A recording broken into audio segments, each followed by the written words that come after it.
दल निष्पत्ति को आम सर्वांतकरण 45-46 वर्ष मानि दल जो निष्पत्ति कर स्वीकार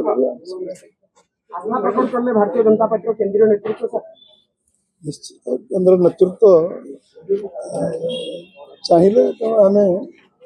राज्यसभा को मनोनीत होगापी प्रार्थी होगापी से मनोनयन कले दायित्व बढ़ीगला राज्य सभापति राज्य भार राज्यसभा दायित्व निर्वाह करा पड़ो जहाँ दल चाहिए से करा पड़ो 24 निर्वाचन रे आपण को कांधरे भारतीय जनता पार्टी लड़े करथिला जीती ये तार गोटे पुरस्कार कहि परिबा कि मो कारण ओडिशा रे सरकार ही जो भूल भ्रांति दूर हवा दरकार सबू साधारण लोक ओडिशा परिवर्तन आने मु सभापति थी तेणु लोक स्वाभाविक भाव कहे मनमोहन सिंह सभापति सरकार किंतु साधारण लोकंर मूल कही साधारण लोक कारण सरकार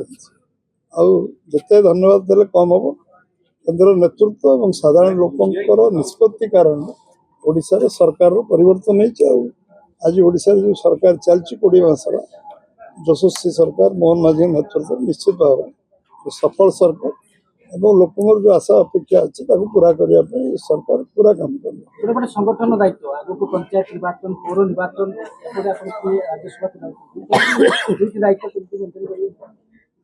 पाखे देवदुर्लभ कार्यकर्ता अच्छा साधारण लोकंर आम प्रति विश्वास विश्वसनीयता अच्छी समर्थन अच्छी से कारण किसी असंभव काम संभव हो पार सहित सुजित कुमार बड़ भाई सान भाई मिसिकी जाउछन्ती राज्यसभा सुजित भाई 6 वर्ष थे अनुभव अभिज्ञता से आधार दल पुनर्बार राज्यसभा सांसद और पार्लियामेंट पार्टी नीतिगत निष्पत्ति नहीं अपेक्षा बहुत काम कर विगत दिन में 6 वर्ष भर केबीके विशेषकर चर्चित केबीके जो विकास कम बड़ योगदान था तेणु दल पुणी पुनर्बार विश्वास स्थापन कर पुणी 6 वर्ष जो सुजोग पाई निश्चित भाव से काम जितला से काम आहरी आगू ने विश्वास अच्छे अटल बिहारी वाजपेयी थिला बेले आपण राज्यसभा को जाइथिले वर्तमान प्रधानमंत्री नरेंद्र मोदी अच्छा दिल्ली दरबार को जाउछन्ती कोन दायित्व रहिबो ओडिशावासी को ओडिशा समृद्ध ओडिशा हो ओडिशार सर्वांगीण विकास हो यशस्वी प्रधानमंत्री नरेंद्र भाई मोदी जो अपेक्षा रखते जे ओडिशा 1 नंबर राज्य हो से जहाँ दायित्व मते न्यस्त करा जो दायित्व मते मोर आम मन में अच्छी कल्पना अच्छी पूरा करने निश्चित भाव में समस्ते गोटे collective leadership collective accountability collective decision से काम कर समस्ते मिसी काम कर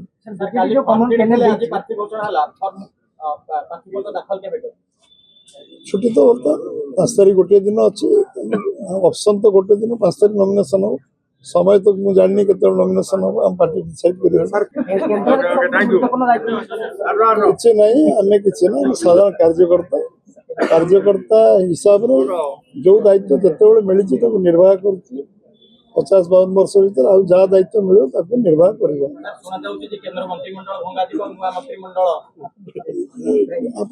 कल्पना जल्पना सरकार ओडिशार हबनी बोली आपण माने मत वर्ष वर्ष पचार सरकार ओडिशार है कल्पना जल्पना किसी मूल्य अच्छे आपण मैंने कहते किमी सरकार हम गणित करके सरकार आसिया कहे सरकार केमती है आप देखिले सरकार चलती केमी देखुं